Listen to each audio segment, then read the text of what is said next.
Hello, everybody, and welcome to the Purpose Up podcast. Today, I am very excited to have with me Dr. Glenn Livingston. Welcome, Dr. Livingston. Thank you so much. Please call me Glenn. All right, Glenn. Super excited to have you with me and jumping into this topic about binge eating. Tell us a little bit about what you are up to in the world today. I'm trying to help 1 million people a year to stop binge eating. I wrote a pretty popular book. It's called Never Binge Again. And we just published a follow-up book called 45 Binge Triggers. So the first book is the overall journey that I took personally and a method that evolved out of that. I used to be a pretty chubby guy. And then the second book has to do with the very specific situations that seem to be triggers for people and how to overcome that. Okay, awesome. That's my mission in the world today. I love it. I love it. Yeah. It's a big mission, and it's personal, and you're already creating great impact. So first, thank you for the work that you're doing in the world. Thank you very much. Thanks for helping me spread the word. Yeah, no, it's my pleasure. Totally. Yeah. So I've had my own challenges with weight, and early on when I was a youngster, I think food was like my first way of kind of making myself feel better about family situation stuff. It was kind of like that first feel good dopamine, let me feed my feelings type of thing.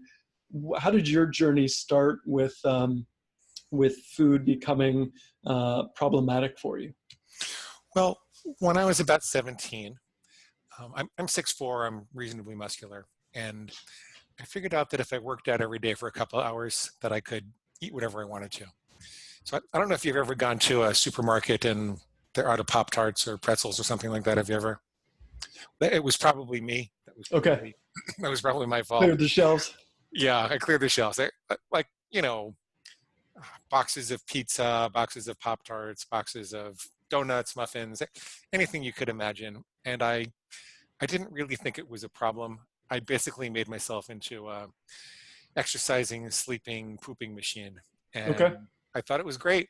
I stayed thin, and I was enjoying eating. I was enjoying sleeping. I was enjoying the exercise. It was great. But when I turned 22 or 23, my metabolism slowed down, and I was married, and I was commuting 2 hours each way for business for graduate school. And I had patients and all these responsibilities. And I just didn't have the time to work out for 2.5 to 3 hours a day. And I found that the foods had a life of their own anyway. And I just couldn't stop. But I'm a psychologist from a family of 17 psychotherapists. So it's always been the standing joke is, what's the standing joke? If something breaks in the house, everybody knows how to ask it how it feels, but nobody knows how to fix it. Exactly. But as much of a joke as it is, being a psychologist is always first and foremost the most important thing in my life. I wanted to be a great psychologist. I want to help people. And to do that, you have to be really present. It's not just an intellectual endeavor. You really have to lend people your soul. And I couldn't do it. I didn't feel 100% present because I was sitting and thinking, I'd be sitting and working with a suicidal patient, and I'd be thinking, well, when can I get to the deli and dislodge my jaw and empty the contents of the tray into it, So it really bothered me. And coming from a psychological family, I went the psychological route to fix it. I figured there must be a hole in my heart, and if I could fill that hole, then I wouldn't have to fill it with food. And so I went to the best psychologists and psychiatrists, and went to Overeaters Anonymous, and went to nutritionists, I took medication. Anything you could imagine. It was a very soulful journey. I learned an awful lot about myself. I wouldn't trade it. Even though I now know there was a quicker way to fix the problem, I wouldn't trade it because it really shaped the kind of person that I am today. But it didn't solve the problem. I would get thinner, and then I get even fatter than I was. And then I get a little thinner, and I get a little fatter than I was. And I learned a lot along the way. But I eventually came to the conclusion, based upon 3 things, that I was going about it the wrong way. And the paradigm that I seemed to have was, well, gee, can I love myself thin? Can I fill that hole in my heart and make things better and not have to eat? What actually was the case was that the part of my brain that was addicted, this is the case for most addictions. Right. The part of your brain that's addicted is the midbrain. it's kind of a more primitive part of the brain, the lizard brain, for lack of a better term. And it's, whether you believe it evolved this way or that God put it there, it doesn't know love. It knows eat, mate, or kill. It knows fight or flight. It knows feast or famine. It doesn't know love. So think of this as the brainstem, and then the layers of the brain that are on top of it are the mammalian brain, which says, well, hey, before you eat, mate, or kill that thing that you see in the environment, what impact does that have on your loved one? And then there's the, and your tribe and your family. And then there's the neocortex, or the human brain, on the very top. And that's all about long-term planning and goals and aspirations and everything that we think of as uniquely human. Creativity and art and contribution and weight loss and, health and fitness plans and all that type of thing. Right. And essentially what I was doing, which I didn't realize, was when this brainstem had become activated by one of the addictive foods, and I want to talk a little bit more about the specific addictive foods in a minute, I was saying, well, oh my goodness, I must need to love myself more. And I was making way for it to come through. And what I didn't realize was that I needed to assert dominance in much the same way that an alpha wolf dominates the other members of the pack. And if there's another member of the pack that's challenging for leadership to the alpha wolf doesn't go, oh my goodness, someone needs a hug. The alpha wolf says, get back in line or I'll kill you. Right? Right. Snarls to the ground. And it's kind of like, it's not without other analogies in human impulse control. So this is like a biological organ that generates a really powerful urge. Right. Well, our bladders are a biological organ that generates a very powerful urge, and we live comfortably with them day in and day out. I could really have to pee. As a matter of fact, I kind of do right now, but I'm going to wait until after we're done because I'm in the middle of a meeting, and I'm fully in control of my bladder. I'm the one who dominates and gets to say when and where that gets expressed. I can't ignore the bladder entirely. At some point, I have to pay attention to it and give it what it authentically needs. But when and where and how is up to me. It's the same thing with your urge to overeat. Similarly, our reproductive organs, they generate very powerful urges. See a really beautiful woman on the street, I don't just go run up and kiss her. Right. What you have to do is go talk to her first. And probably I wouldn't even do that because I'm kind of shy. But you know what I mean? It's this biological urge inside of us, but we're not frightened of it. We're not running around thinking, oh my God, I can't control myself with this. It's just part of what it means to be a human animal in the society at large. And because of the person that I've chosen to be, because I've chosen to be a respectable citizen, I don't pee in business meetings and I don't run up and kiss attractive women on the street. So this started to occur to me. At the same time, I never had children and I never commuted because my ex-wife traveled for business and I worked at home. And so I had a lot of time on my hands to develop a second career. And the second career that I developed was consulting for big food and big pharma. Okay. And I'm actually a little embarrassed that I did because I feel like I was on the wrong side of the war. That there were some good things going on, but I discovered that they were really engineering foods to addict the lizard brain. What they're doing is engineering these hyperpalatable concentrations of starch and sugar and fat and oil and excitotoxins and salt. And they're hitting our evolutionary buttons, our evolutionary bliss buttons, without giving us enough nutrition to feel satisfied. And the result is this addictive behavior. It's like they're stealing the survival drive.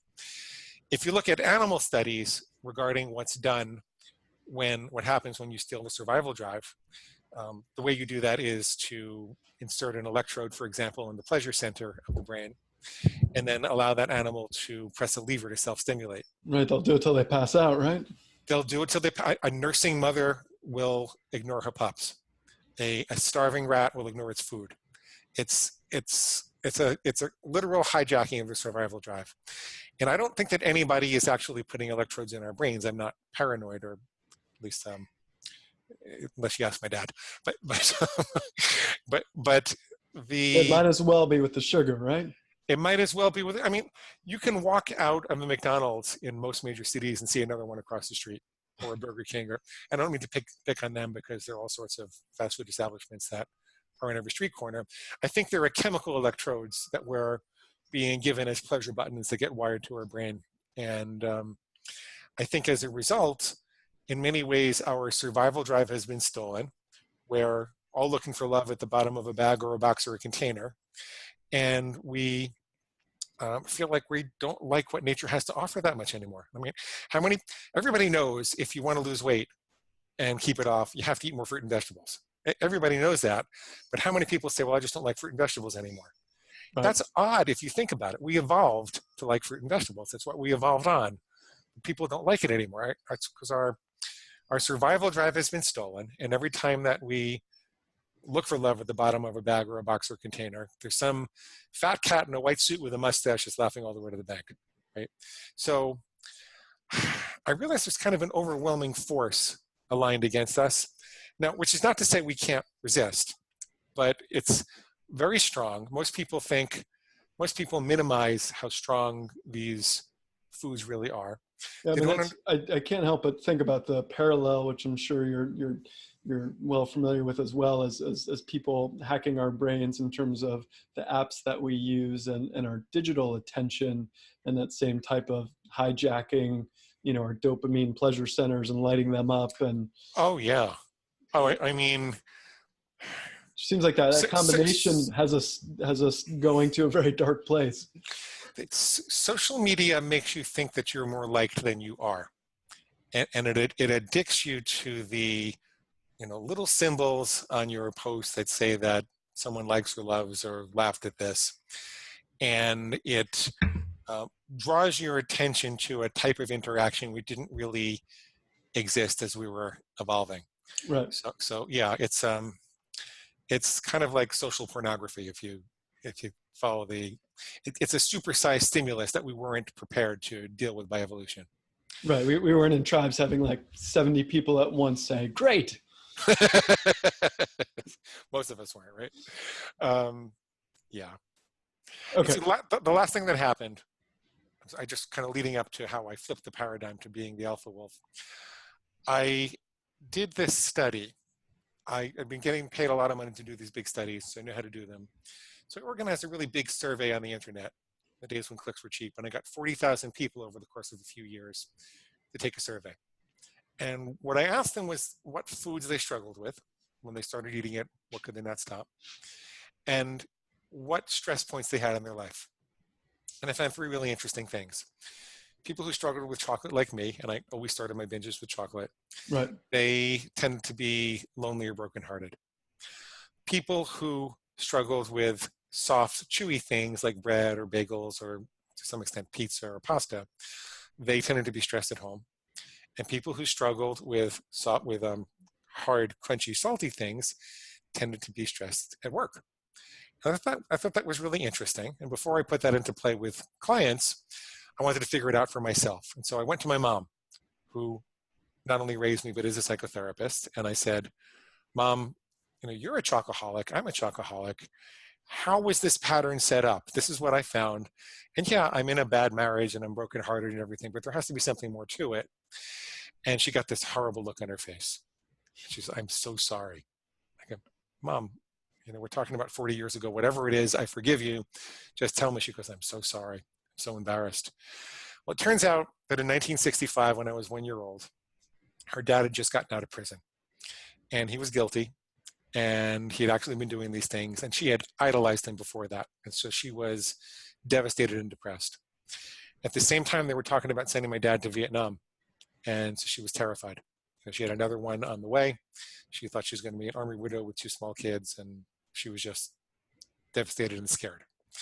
And so when I would come to ask for a hug or some love or some food or to play, she didn't always have the wherewithal to attend to me. So she put a refrigerator on the floor. She filled it up with a big bottle of Bosco chocolate syrup. And she'd say, Glenn, go get your Bosco. And I would go running over to the refrigerator. I would take it out. I would suck on the bottle and I go into a chocolate sugar coma. There it is right there, right? Oh, my goodness. If this was the movie, at this point, Mom and I would have a big hug and a big cry. And we would forgive each other. and I would never have trouble with chocolate again, right? Well, we did have a big hug and a little cry, and it was a good conversation to have. I learned a lot about her. I certainly forgave her because I found out what she was going through. I forgave myself. It was a soulful conversation. I was softer on myself after that. But I started eating even more chocolate. And the reason I started eating even more chocolate was because there was this little voice in my head. And it went something like this. Hey, Glenn, you know what? You're right. Our mama didn't love us enough. She left a great big chocolate-sized hole in her heart. And until we can find the love of our life and get out of this marriage, we're going to have to keep on eating chocolate. Let's get some more right now. Yippee!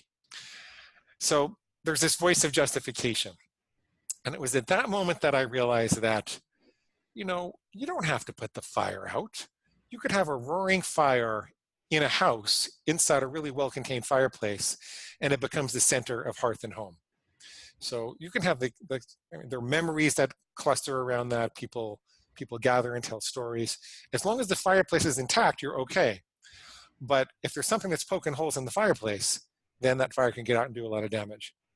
And so I said, oh, so it's this voice of justification that's poking holes in the fireplace.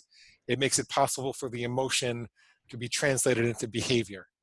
So when it says, you had a really upsetting day, and your wife is out of town again, and you worked out really hard, and you could really afford to have some chocolate.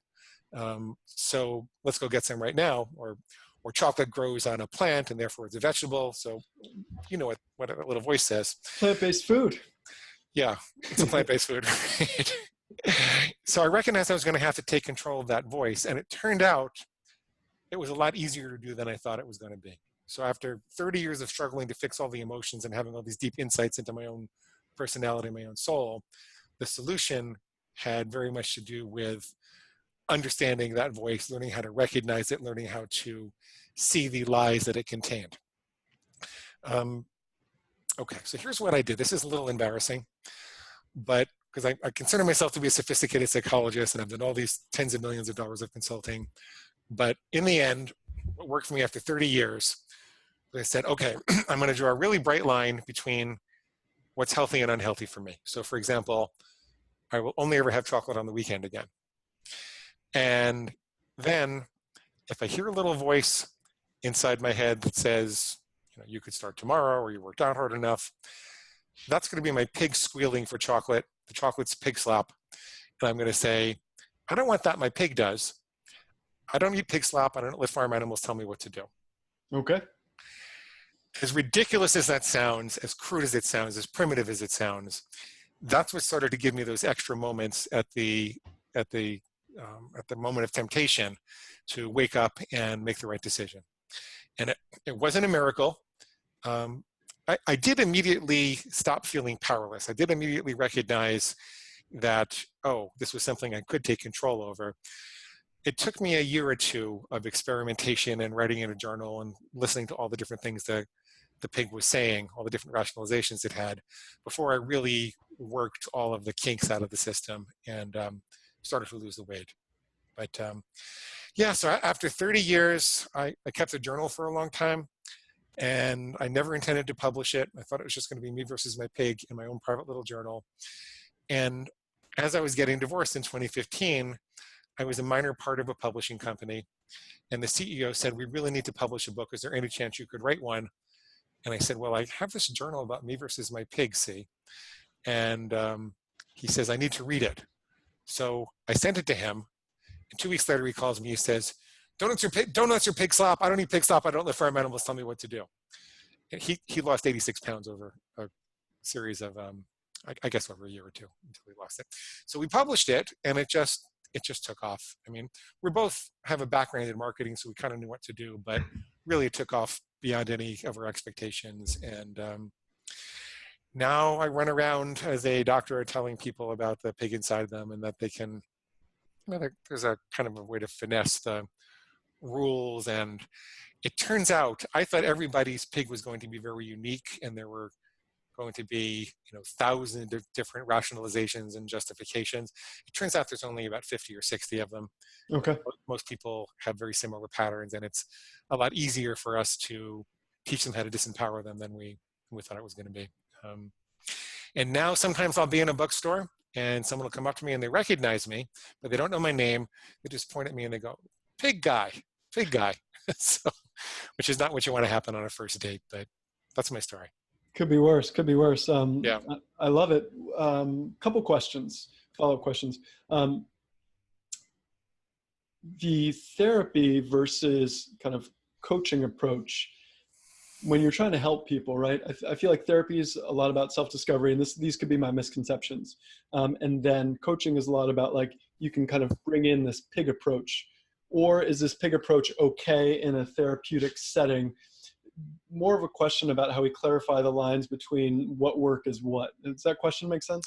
Yeah, I mean, I actually have run a coach training organization before, and there are some classic definitions that the difference. Therapy is more about healing the past, and coaching is more about moving forward, and therapy is more about why, and coaching is more about how. I actually think of this more as education. I'm clearing away a lot of mythology that exists in the culture about overeating being a disease, and the idea that you have to use guidelines instead of rules, and that you need to love yourself. And I see myself as really zeroing in on cultural mythology and educating people about why that's just not true and how they can do things differently. There is a relationship between emotions and overeating, because the nervous system has trouble conducting emotions when the digestive system is overloaded. And so there's an anesthetic effect of overeating. But that doesn't mean that the only reason that you're overeating is to comfort yourself or numb out, as people tend to think. It's part of the story, but it's by far from the whole story. The things that people overeat on are usually industrial products, these concentrated forms of pleasure. Right. And we didn't have chocolate bars on the savannah, right? We didn't have potato chips in the tropics. And what's happening is you're presenting your body with a supersized stimulus. And when you overexpose your pleasure systems to these supersized stimuli, it's kind of like sleeping underneath the subway. The first week or so, you can't get any sleep, but then your nervous system down-regulates and you hardly hear the subway. I know this because I lived near a subway in graduate school. And what people are really doing is they're looking for a progressively more intense stimulus at some point just to feel normal. At some point, if you have a chocolate bar every day, there will come a time that you don't really get the pleasure from the chocolate bar, you get the absence of displeasure. Right. You'll walk around with what psychologists call anhedonia, which is the inability to experience pleasure, because you have so overstimulated your nervous system. So the reason I'm using these analogies is to illustrate. And that definitely happened to me with my cigarette smoking as well. It was more like, oh, I need to have this to not be unhappy versus, getting any real pleasure out of it. Yeah. Oh yeah. And you probably got to the point that taking deep breaths of cool, fresh oxygen didn't have the same impact as, your survival drive was hijacked.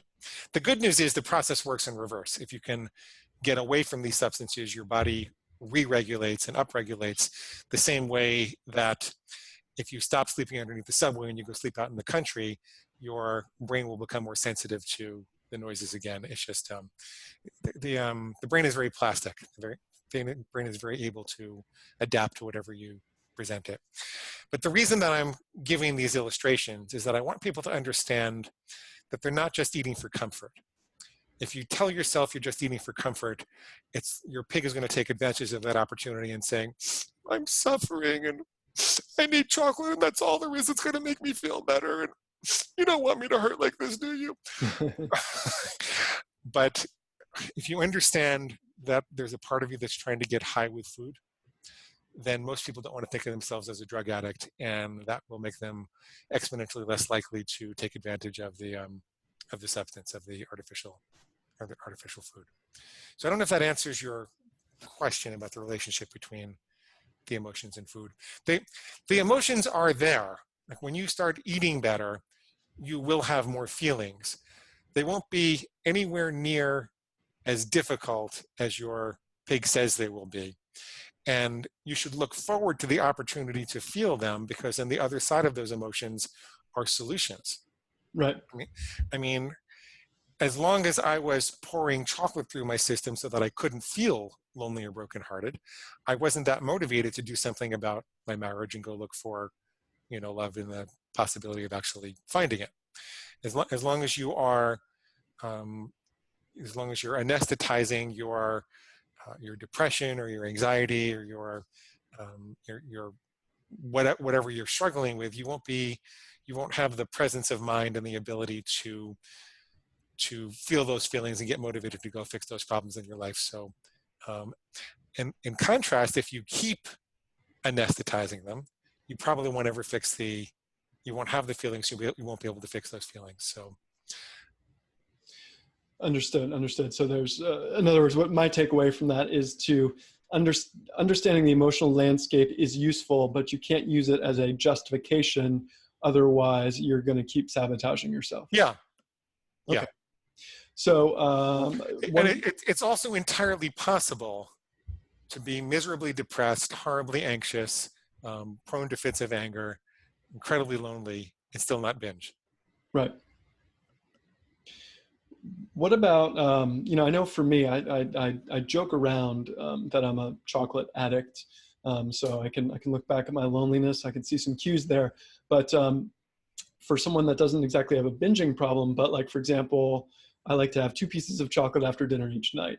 Is that, how does that relate to the binge behavior? Well, it's not necessarily a problem. Okay. I mean, there are a lot of trade-offs in society. So I'm in some ways demonizing the industrial food as if all that anybody should ever eat is fruit and vegetables. But, and mostly after all these years of recovering, that's mostly what I eat is fruit and vegetables. But everybody has to choose the balance point in their life where they are sacrificing some health for enjoyment. And we're not really meant to live between 4 walls, staring at computer screens, hoping electrons float into our bank account. And it's very difficult to carry around all the food that you need. And so people make trade-offs and they eat things that are not necessarily that good for them. The place that it's a problem is if it's affecting your health, or if it's affecting your ability to be present with the people that you love and the work that you want to do. Then that's a place to look at. I don't tell anybody what to eat. Right. This is actually very important because I find with overeating in particular, people are very sensitive to being told what to eat.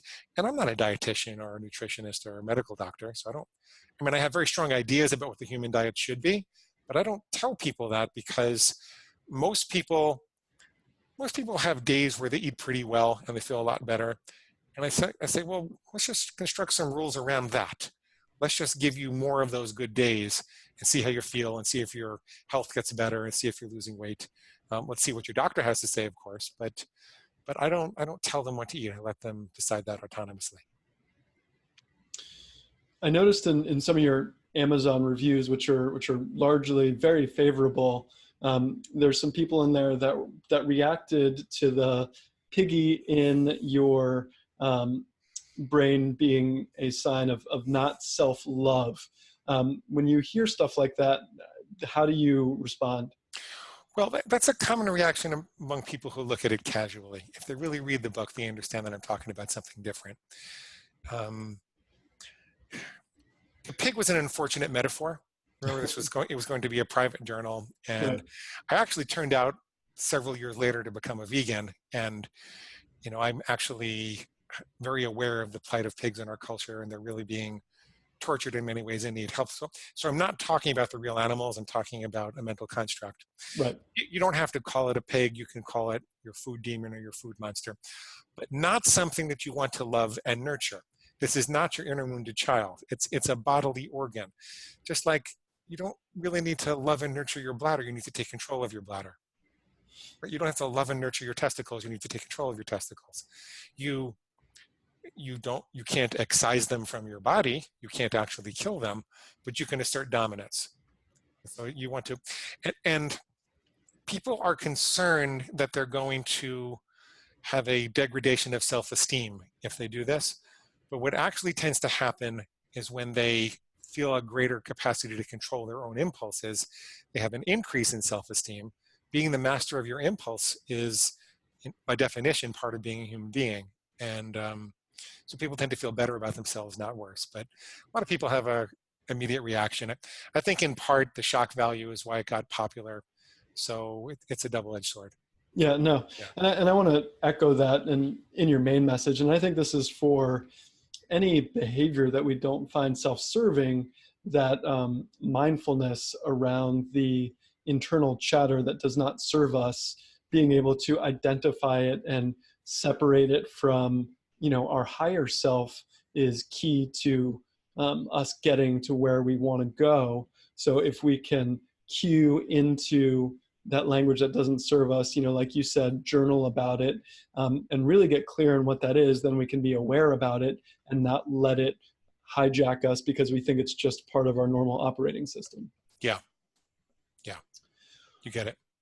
Yeah, it's funny. In some leadership training I just did it, they call some of those voices that don't serve you nerds, which is kind of a funny way to put it. I like nerds though. Yeah, it's a fun way to put it. It's like, oh, my nerds are coming out. Is there anything else that we haven't covered that you think is important before we wrap up? Well, one thing, which is most people are taught to believe that guidelines are better than rules. You should aim for progress and not perfection. Eat well 90% of the time and indulge 10% of the time. But there's a problem with that. The problem with that is that if I'm going to avoid chocolate 90% of the time and eat it 10% of the time, every time I'm at Starbucks in front of a chocolate bar, I have to ask myself if this is part of the 90% or 10%. I got to make another decision. And my days are filled with chocolate decisions then. Decisions wear down your willpower. Willpower is not a genetic gift. It's more like a fatigable muscle, or gas in the tank. And there are only so many good decisions you can make every day. So instead, if you want to implement something like that, I would say, well, what if you had a rule that said I will only ever eat chocolate the last 3 days of the calendar month? 3 out of 30 is about 10%.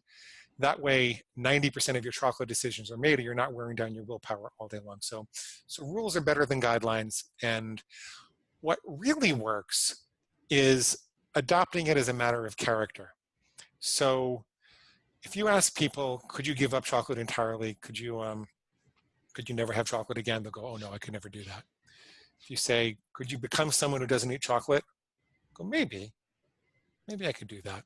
Because we instill character in ourselves all the time without knowing. We have all sorts of unwritten rules that have become part of who we are, so we don't even think about it.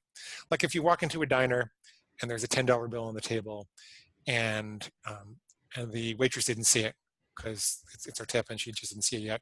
She says, I'll be right back, I'm going to get your menu. And there's nobody up front, there are no video cameras, there are no windows, nobody would see you take it. Virtually everybody asks, there's no way I would take that.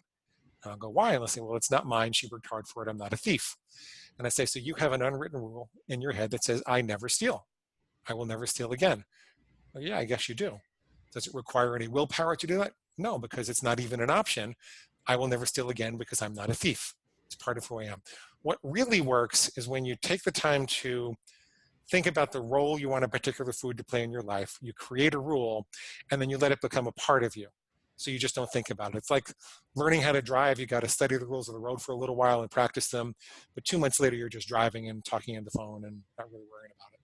Right. Yeah. And I identify with what you said in 2 ways. One is, I became plant-based vegan about 5 years ago. And at first I was terrified. I was like, I don't think I'll be able to do this. But I gave myself a 30-day challenge. And then I got used to it. And I was like, oh, let me see how long I can go. And then as I got comfortable with it, I educated myself more, and it became more of a character thing and less of a challenge type of thing. So it evolved over time. It becomes part of who you are. Yeah. And what you were talking about earlier with the willpower and rules, I've had that experience with alcohol where I've wanted to limit the amount of alcohol I've had. And I'll say like, I'll have X amount of drinks a week. but then like trying to figure out, when I want to do it. And this is when I was going out a lot more, and which drinks to do. And then it was like, okay, which drinks pack the most punch so I can take advantage of the system. And then I'm like Yeah. ordering Long Island iced teas, and I'm like, come on, I don't even like these. Yeah. Sometimes never is easier than sometimes. Exactly. Yeah. So I want to underscore that. Awesome. You've got a free gift for folks, right? A bunch of them. Yeah. You can get a copy of the book itself for free in Kindle, Nook, or PDF format at neverbingeagain.com. Click the big red button and sign up for the reader bonus list. When you do that, you get two other really important things. First of all, I know this sounds really weird in theory. Like, what? Why does Ben have this psychologist on who has a pig inside of it? It doesn't make sense, right? You're probably scratching your head. It's actually a very compassionate approach. And I wanted you to hear how people go from feeling powerless and confused and hopeless to feeling hopeful and excited and enthusiastic in one session. So I want you to hear this in process. So I recorded a bunch of sessions. You'll get that when you sign up at neverbingeagain.com with the big red button. And the last thing you'll get is a set of food plan starter templates. So like I said, the book is diet agnostic. You can do it for keto, you can do it for high carb, you can do it for low carb, you can do it for point counting or calorie counting, or vegan like Ben and I. Whatever dietary philosophy you're on, we'll give you a set of starter rules and you modify them to suit your needs. So neverbingeagain.com, click the big red button.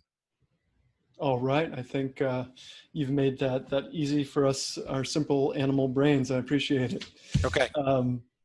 Thank you so much, Glenn. It's been a real pleasure having you on, and really appreciate the work that you do in this world. It's so important as the companies continue try to hijack our pleasure center. So thank you for giving us the antidote.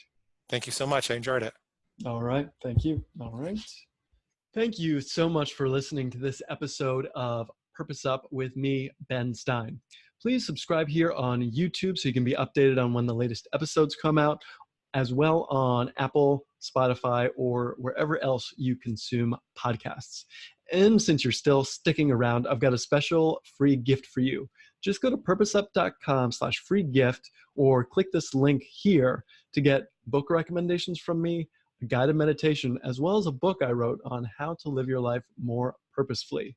Thank you so much for spending time with me. I really appreciate it and you.